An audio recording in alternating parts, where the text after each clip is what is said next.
நமஸ்காரம். உங்கள் கல்பனா ஸ்ரீகாந்த். கன்னிராசி மற்றும் கன்னிலக்ன அன்பர்களுக்கு 2024 இந்த செப்டம்பர் மாதம் எப்படி இருக்குது அப்படின்றத நம்ம பார்க்க போகிறோம். கன்னிராசிக்கு இது ஒரு ஸ்பெஷல் மந்த்துன்றது ஞாபகம் வச்சுக்கோங்க. ரொம்ப டிஃப்ரெண்ட்டாக ஒரு எனர்ஜி லெவல் இப்போ பாஸ் ஆக போகுது. எல்லாமே கிரகங்கள் தானே. கண்ணியில் தான் இப்போ அதுவும் செகண்ட் ஹாஃபில் உங்களுக்கு கேது, சூரியன், புதன், சுக்கிரன்னு 4 கிரகங்கள் உட்கார போகிறாங்க. ஏற்கனவே கண்ணியில் தான் உங்களுக்கு வருடம் முழுக்க இந்த 18 மாதமும் ராகு 7லேயும் கேது இருக்குது. ஸோ அப்படி இருக்கும்போது எப்படி இருக்கணும், எதெல்லாம் ப்ளஸ், எதெல்லாம் ஜாக்கிரதையாக இருக்கணும் அப்படின்றது உங்களுக்கு விலாவரியாக நான் சொல்ல போகிறேன். நிச்சயமாக கன்னிராசி கன்னிலக்ன அன்பர்கள் கொஞ்சம் கேர்ஃபுல்லாக இருக்க வேண்டிய ஒரு காலகட்டம். சரி, நம்ம சேனலை இப்போ தான் நீங்கள் ஃபஸ்ட் டைம் பார்க்குறீங்க அப்படின்னா சப்ஸ்கிரைப் பண்ணிக்கோங்க, பெல் பட்டனை ப்ரெஸ் பண்ணிக்கோங்க, ஆல் என்ற ஆப்ஷனை சூஸ் பண்ணிக்கோங்க. ஃபஸ்ட் அண்ட் ஃபார்மோஸ்ட் ஃபினான்ஸ் அப்படின்றது ரொம்ப முக்கியம். அது ஒரு விஷயத்தை நம்ம ஆர்கனைஸ் பண்ணிட்டோன்னா பல மன திருப்திகள் நமக்குள்ளே வரும்.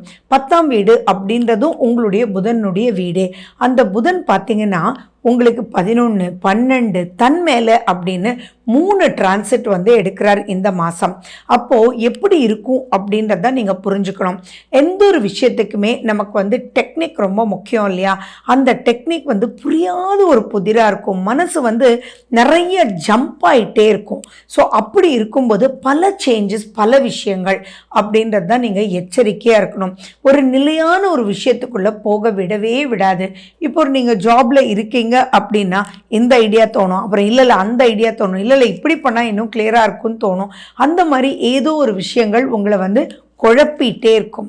அது மட்டும் இல்லாமல் விரய ஸ்தானத்தில் விரையாதிபதி போய் உட்கார்ந்துட்டு இருக்காரு. அப்படின்னா என்னென்னா உங்களுடைய ஹையர் அஃபீஷியல், கவர்மெண்ட்டுன்னு வச்சுக்கோங்க, ஹையர் அஃபீஷியல்னு வச்சுக்கோங்க, யாராக இருந்தாலும் பார்த்தீங்கன்னா நீங்கள் சொல்லக்கூடிய விஷயத்தை அவ்வளோ சீக்கிரம் அக்செப்ட் பண்ண மாட்டாங்க. அப்படி இருக்கும்போது அந்த இடத்துல எப்படி இருக்கும், இந்த டெக்னிக்கில் போனால் கரெக்டாக இருக்குது, இதில் போனால் சூப்பராக பண்ணலாம் அப்படின்னு உங்களுக்கு தோணும். ஆனால் அதுக்கு உண்டான அக்செப்டன்ஸ் அங்கே கிடைக்காதுன்னு சொல்லும்போது எப்படி இருக்கும், விரக்தியாக இருக்கும் இல்லைங்களா? அப்போ தேவையில்லாத டென்ஷன்ஸ் ஏற்படும்.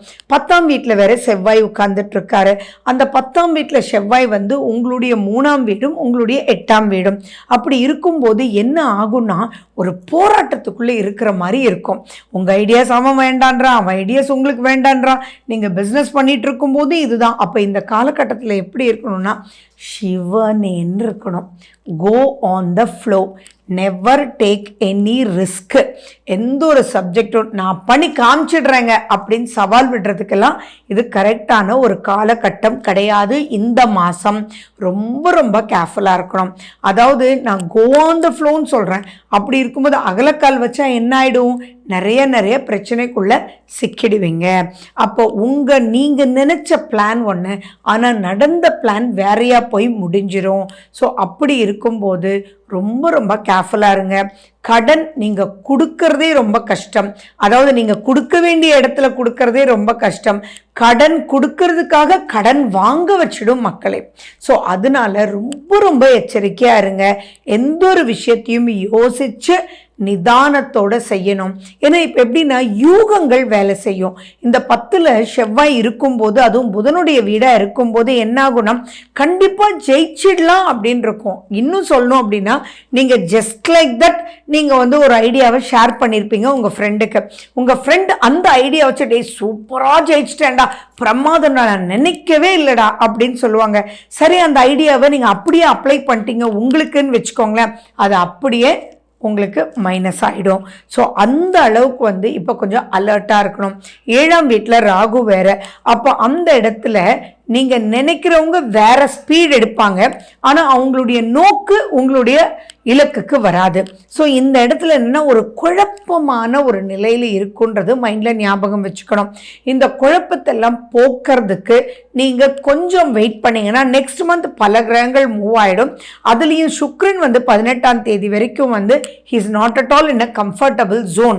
அப்போ நீங்கள் ஜாலியாக இதை முடிக்கலான்னு எடுக்க போய் அது எடுத்ததுனால தான் பெரிய பிரச்சனைன்ற மாதிரி உங்களுக்கு போயிடும். ஸோ கன்னிராசி கன்னிலக்ன அன்பர்கள் எதுவாக இருந்தாலும் யோசிச்சு செலவு பண்ணுங்க. யோசிச்சு ஒரு விஷயத்த பண்ணுங்க. எது பண்ணாலுமே உங்களுடைய ஹையர் அஃபீஷியலை கமிட் பண்ணி நீங்க பண்ணுங்க. ஃபார் எக்ஸாம்பிள், சார் இதெல்லாம் எனக்கு தோணுது, நீங்க ஓகேன்னா நான் பண்றேன் சார் அப்படின்றத நீங்க பண்ணணும். அந்த ஓகேன்றதும் பார்த்தீங்கன்னா, sir as per our discussion as you suggested this could be the way we are doing this way அப்படின்ற மாதிரி அவங்க கிட்ட ஒரு கம்யூனிகேஷன்ல அக்செப்டன்ஸ் வாங்கிட்டு தென் நீங்க ப்ரொசீட் பண்ணலன்னா, நீ தானப்பா இப்படி பண்ண அப்படின்னு சொல்லி அதனாலேயே பெரிய பிரச்சனைக்குள்ள போயிடும். அப்போ உங்களுக்கு என்ன தோணும், இந்த ஜாபை விட்டுடலாம், வேற ஜாபுக்கு போகலாம் அப்படின்றதெல்லாம் எங்க மனசுக்குள்ள நிறைய மனசு பதப்பதக்கும், பரபரப்பா இருக்கும், பால்பிட்டேஷன்ஸ்ன்னு நம்ம சொல்லலாம். ஸோ இந்த டைம்ல உங்களுக்கு வேண்டியது நிதானம், பொறுமை, மெடிடேஷன்றது ஞாபகம் வச்சுக்கோங்க. புதன் உங்களுடைய ராசிநாதன்.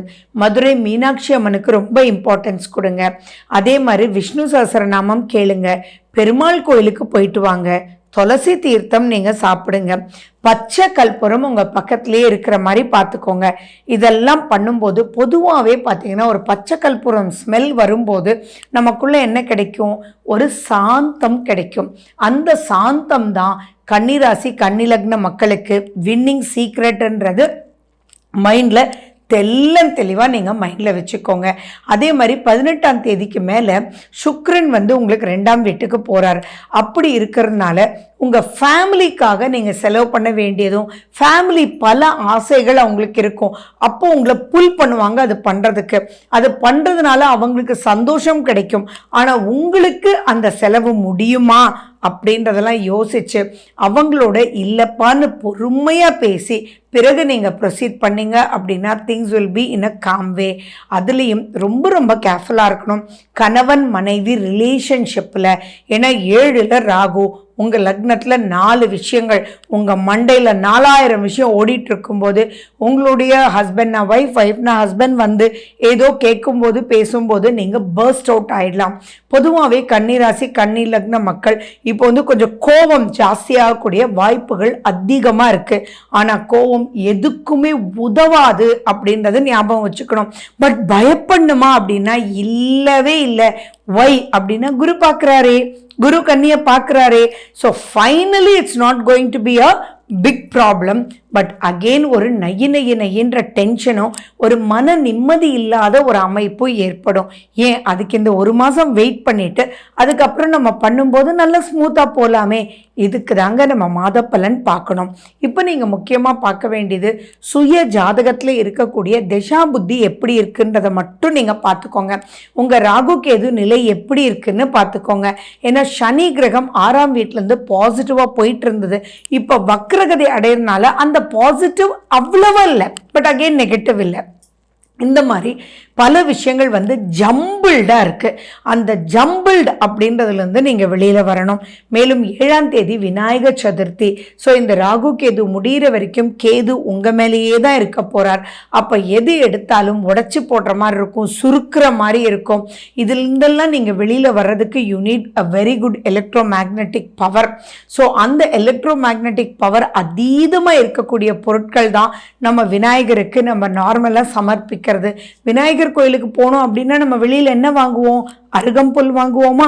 அந்த அருகம்புல் அவ்வளவு எலக்ட்ரோ மேக்னெட்டிக் பவரும் உங்களை ப்ரொடெக்ட் பண்ணக்கூடிய அமைப்பில் இருக்கக்கூடிய அனைத்து விஷயங்களும் அந்த அருகம்புல்ல இருக்கையில் இந்த மாதிரி நான் சொல்லிகிட்டே போகிறேன். விநாயகருக்கு என்னென்ன நம்ம சமர்ப்பிப்போமோ அதெல்லாம் உங்களுக்கு பாசிட்டிவான ட்ராக்கில் உங்களுக்கு கூட்டிகிட்டு போகிற வகையில் இருக்குது. ஆரோக்கியத்தில் ரொம்ப ரொம்ப எச்சரிக்கையாக இருக்கணும். தோள்பட்டை சம்மந்தமாக ப்ராப்ளம் வர்றதுக்கு, அலர்ஜி சம்மந்தமாக ப்ராப்ளம் வர்றதுக்கு, அடிவயிறு சம்மந்தமாக ப்ராப்ளம் வர்றதுக்கு, ஹார்ட் சம்மந்தமாக ப்ராப்ளம் வர்றதுக்கு, அதே மாதிரி உங்களுக்கு யாருக்கெல்லாம் ஹெரிடிட்ரி சம்மந்தமான லைக் ஃபார் எக்ஸாம்பிள் சொல்லணும்னா ப்ரெஷர் இருக்குது, சுகர் இருக்குது, இதெல்லாம் யாருக்கெல்லாம் இருக்கோ அவங்கெல்லாம் ரொம்ப எச்சரிக்கையாக இருக்கணும். தைராய்டோடையும் எச்சரிக்கையாக இருக்கணும். நீங்கள் தயவு செஞ்சு மெடிசனை கரெக்டாக எடுத்துக்கோங்க. குரு இருக்கார், அதனால பயம் இல்லை. பட் நிறைய விஷயங்கள் ஸ்கிப் பண்ணி அகெயின் குரு இருக்கார் அப்படின்னா அது டிடிஎஸாக போய் but finally it will be a good way தான். ஸோ நீங்கள் பண்ண வேண்டியது குரு பகவானுக்கு ரொம்ப ரொம்ப முக்கியத்துவம் கொடுங்க. மஞ்சள் நிற ஆடைகளுக்கு ரொம்ப முக்கியத்துவம் கொடுங்க. மஞ்சள் பொடி அதிகமாக யூஸ் பண்ணுங்க. அண்ட் நீங்கள் ராகவேந்தர் கோயில், நீங்கள் குருன்னு சொல்லக்கூடிய யாராக இருந்தாலும் அந்த குருனுடைய ஸ்லோகங்கள் நீங்கள் சொல்லும் போதே உங்களுடைய குரு இன்னொன்னு சொல்லப்போனால் திருச்செந்தூர் முருகன். திருச்செந்தூர் முருகனுக்கு நீங்கள் ரொம்ப முக்கியத்துவம் கொடுத்து வேல்மாரெல்லாம் கேட்டுட்டு வர ஆட்டோமேட்டிக்காக இந்த காலகட்டம் ஓடியே போயிடும். இந்த மாதிரி பல பதிவுகள் உங்களுக்கு நான் தொடர்ந்து கொடுத்துட்டே தான் இருக்க போகிறேன். அதை நீங்கள் தொடர்ந்து பார்த்துட்டே வாங்க. உங்களுடைய பர்சனல் ஹாரோஸ்கோப் பார்க்கணும் அப்படின்னா ஒரு அப்பாயின்மெண்ட் வாங்கிட்டு வந்து நீங்கள் பாருங்கள். மேலும் பயனுள்ள பல பதிவுகளை நீங்கள் பார்க்குறதுக்கு சப்ஸ்கிரைப் பண்ணிக்கோங்க. நன்றி, வணக்கம்.